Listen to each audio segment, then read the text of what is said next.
Minutes. Thank you, Mr. Chair. You want something? Yes, Mr. Chair, with the indulgence of the SP Pro Tempore. Says Senator Risa. Opo, Mr. Chair, kasi siguro napansin, pati ng former president, yung shock ng lahat. Bakit, sir, yan ba ang trabaho ng pulis? Na pumatay ng mga suspected criminals? Sir, yung mic nyo. Pag dumaban. Bakit Iba sila po yung pagka-express kasi kanina, so I had to clarify. Bakit Salamat, sila- SP Pro Tempore. bakit sila Salamat, Mr. makamatay? Chair. No. Hindi yan ang tanong ko. Talagang, napaka hindi magandang impression po ng mga statements kanina. Kaya I appreciate the candor of Yusek Kuy at pati kanina ni General Danao Look, ma'am, about it. may I Salamat kayo, Mr. interrupt Chair. you I'm done, Mr. Chair. for now. kindly?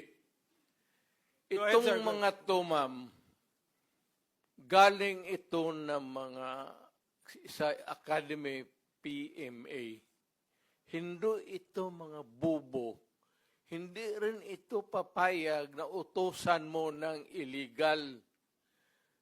Doon yan sa academy nila, sa PMA, they are from there to, yung ano talaga yung batas. Kaya pag inutusan mo yan, sabihin mo, patayin mo sa sir, mukhang hindi pwede yan, sir. I tried. Ako mismo, I tried. Ako, marami ako, patay mo, sir. Sir, kulong mo na lang natin, sir. Sabi ko siya, siguraduhin mo lang na hindi ma-release. Kasi gagawa ng kalukuhan yan uli. And they will mag-hold up na naman yan. Yan ang lalo na yung mga kaso na magnakaw, tapos mag-rape, tapos magpatay, o Mr. Chair. Can we let the President complete his sentence? What were you trying to say, sir? That Yes, mag-rape, magpatay, magnakaw, magpatay, and then what do we do with them? ganun na lang ang sadness ko sa trabaho ko. Thank you. Kaya hindi ko lang sinabi ko yan kasi hindi ko lang sila mautusan ng gano'n na, gaya ng sinabi ko, putang ina, nag-rape ng bata, yung pinatay, patayin mo. Hindi ko mautusan itong mga to. Sabi ko, karamihan sila PMA, hindi maniwala yan ang ganon. Sabi man, sir, mahirap yan. Kulungin na lang natin, sir. Walang dumaan yan sila sa... There was never a time na sinabi ko, patayin ninyo yan. Minsan yung harap-harapan sa crime scene, nakita ko yung bata, 3 years old, rape, patay, tapos nandoon yung tiyuhin. Kung sinabi ko, putang, patayin mo. Out of outrage. In the moment of outrage yung, putang, patayin mo. Sir, kulungin na lang natin yan, sir. Ano nangyari doon, Mr. President? Yung insidente na yun, napatay nga yung tito? Pinatay? Hindi. Hindi.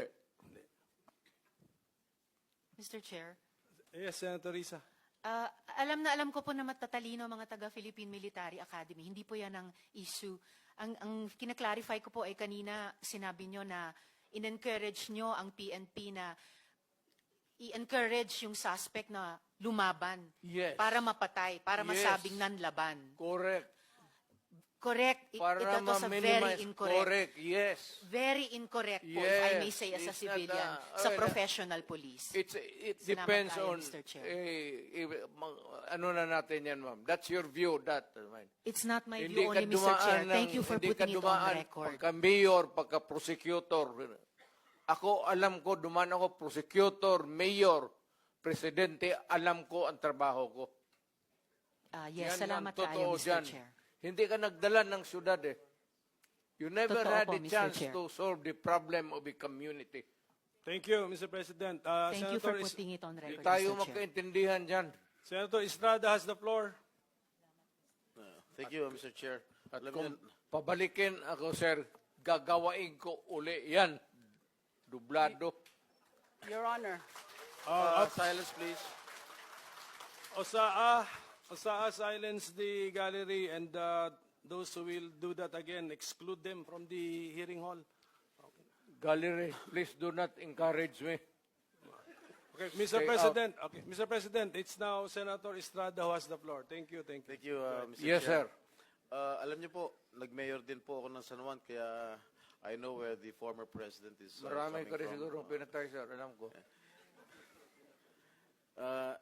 Mr. Chair, Mr. President, bibigyan ho namin kayo ng pagkakataon to air your side dahil nung napanood ko po yung mga revelations ng mga resource persons sa Quad Committee sa House of Representatives. Marami po mga revelations po ang mga naglabasan, katulad po nung kay Colonel Garma.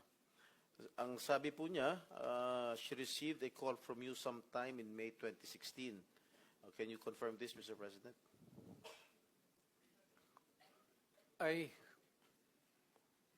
hindi ako tumatawag ng pulis. Bahay? Yung sabi niya doon sa bahay? Hindi ko pinapupunta ng... Before you assumed the presidency, you were still president-elect at the time. Sabi niya May 2016. So I presume you were still president-elect, Mr. President. I do not remember Calling her. calling her. And for what? Yung presidente ako, nandyan na yung lahat nasa akin na ang... ano. Ang sabi po kasi niya dun sa kanyang revelation dun sa Quad Committee, nagpapahanap din po kayo ng isang police officer na miyembro ng INC. Tama po ba ito? Yun po ang sinabi ni Colonel Garma ron sa Quadcom, sa House of Representatives, Pangulo. I hate to say this, but nagsisinungaling yung gagang niya. Bakit ako mamili ng Iglesia ni Cristo? Di, yung mga aglipay, pati isali ko na lang. Yung Mormons. Why would I zero in sa Iglesia ni Cristo? For what reason? Yun po ang sinabi ni... Kaya, sir, Opo. I am just trying to explain ko kung bakit ako magpatawag ng Iglesia ni Cristo. Di, ipatawag ko na lang yung Mormons, pati yung aglipay. Trabaho nila yan, sir. Ako, Mayor Presidente. Wala akong pakialam kung anong relihiyon ninyo. Trabaho kayo dyan. Alam nila yan. Alam nila yan kung paano ko sila murahin.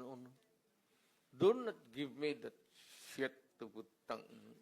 Mr. President, pero gaano niyo po kakilala tong si Colonel Garma? At kailan niyo po siya nakilala? Saan ba ito nagka-problema itong babae na ito? Hiwalay ito sa asawa eh. Si Niligawan niyo ba po? yun? Oh, si Bilila. Niligawan niyo po? Sino? Si Garma?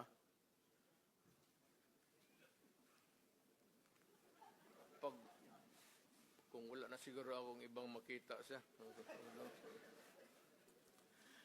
Hindi sir, ganito naman. Hindi ko naman inaano, but